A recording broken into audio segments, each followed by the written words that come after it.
کوی د رښتیا او د دروغو په منځ کې دا څلور ګوتې فرق ته غوږې چې واوري دا دروغ یا سترګې چې وویني رښتیا نو د رښتیاو خبره ده. هله که تاسو فکر ته خیال کړئ چې سهار له روژئ نو دا لوی ځان لړه ښه کوي. موسم ښه ده، سړیا ورځې لنډې دي، داسې هغسې دا واړه ورته خوشحالېږي. یو ورځ داسې ګپ شپ کې خبره د روژې وشوه نو یو وایي ما د وړوکوالي نه ټولې نیسلي دي،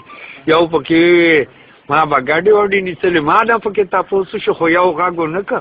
نو ما هغه ته وایم تا جوړ یو نه و نیسلې د وړوکوالي وخت کې. وی ماما ما نیسلې وه، مرګ مې پکې لیدلی خو تا ته خبره کولو اخبار له ورکولو نو مې زه خو یاره نوم نالم نو ما ته خو مور وایي چې هلکه خوځه ملام پوم دی کپړې بدلې که جومات ته مونځ له ورشه سبا د روژې اوازه ده نو ستا جیته ځان وښایي چې زه به روژه نیسم که نه. نو ډېر زیات خوشحاله شو. وی چې جومات ته رالم مونځ مې وکړو، هغه ته مې خبره وکړه چې خلک ووته نو ما ته یې چې تره اوچت کړه نو ما ورته لاس اوچت کړ. وی راته یې چې زه یو نیسه یو خوره. وی رالم مور ته مې چې بیبي اډرې د یوې وکړو خو زه به ټولې نیسم. نو هغې راته په جواب کې چې وایي بچی مونږ به خوشحالېږو نه دا ثواب به زمونږ کېږي. نو پلار مې لاړ یاره د ګوپیانو ورځ یې کیمې راړه یو غټ ګوپي نو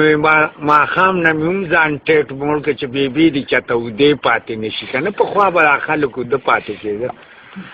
نو یاره چې اوده شوم پېشمني مالې پاسولم نو غوړه چای راته کېښودې ما ورته وایي چې بیبي هغه ګوپي نشته وي چې شته وي هغې کې راته تبې وکړه دوه درې پراټې مې هغې سره وخوړې.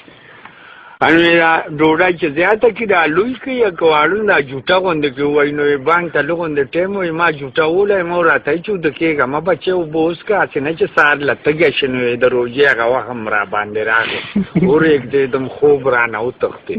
وی مخې ته یې راله جامې ښه چې څنګه بانک چالو شو پخوا به خلکو بانک کې اوبه څښل نو یاره ناتوګله جام مې خولې ته ونیسه خړته ټول مې اوس کوي تاسو ته پته ده چې د اوبو د ګوپي هم خپله کې نه لګي. نو ما چې راشه د کېږي سله خو مونځ له ورشه نو چې سریکه راشي نو ځان کلک کم ما قسم درته خورم که ما ته پته وه چې بادو سره یعنې روژه خرابېږي که نه. وی او 10 چردام مې کوي خېټه کې مې چلا جوړه شوه زړه ته اړمه شوه زړه کې وایم چې دا روژه خو ډېره ګرانه ده. هغې د سهار کې راتونه هم اوږده وي چې ړومبی کې رات استاد جي خلاصونه زما مازغو کار چک وی چې دویم رکعت وشو نو ځان له مې په مخ لاس راښ کړه خپلې سپلای مې راواغېستې خپلې سپلای مې اړولې په خپو دي کور ته راځم. وی چې رالم مور بې د پېشمني لوښي اینځل وی ما ورته وایي چې واوره بېبې دا روژه مې د خدای پاک تېره کړي که بیا دې ما ته د روژې ووایي زه به دې کور ته نه راځم. وایي بچې دا خو لا سوړ سهار دی لاډوان نه دی ختلی ته بیا نه نه په روژه مې څه کار نشته زړه ته مې چلی اړمه باد ګیس جوړ شي که نه او هغه نه خارجوله. نو هغې راته په جواب کې دا د ده دپاره ښه کېده دا خبره. هغې راته په جواب کې چې وایي بچې دا روژه د خدای پاک تېره که نو نن به دله سپېرکای را وغواړم څپا به یې کړم چې په مړه خېټه تلی اچوې نو باد به د کولاو چلېږي. ما ورته وایي چې خیر ده که باد چلېږي او که نه.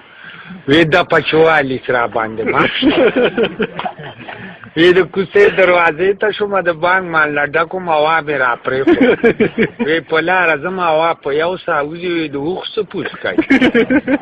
وی چې 15 قدمه لرم ما چې په ژوند کې د دومره اوږده پوسکای نه ده خو زما خیال له ښکلې میاشته جوړ ساره نه په کونه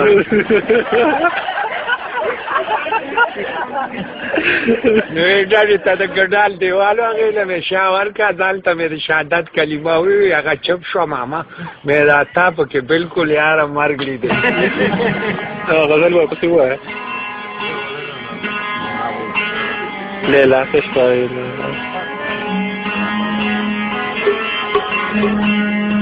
چې امیش په د خپل اشنا په سر نه اوسې وینم د ځای نه در په در نه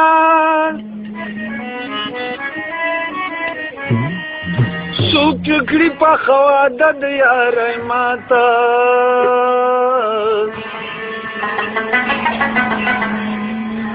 کته کینی کته بام عمر وی برنا د نړز غونتی چې تلی تا تا شاوی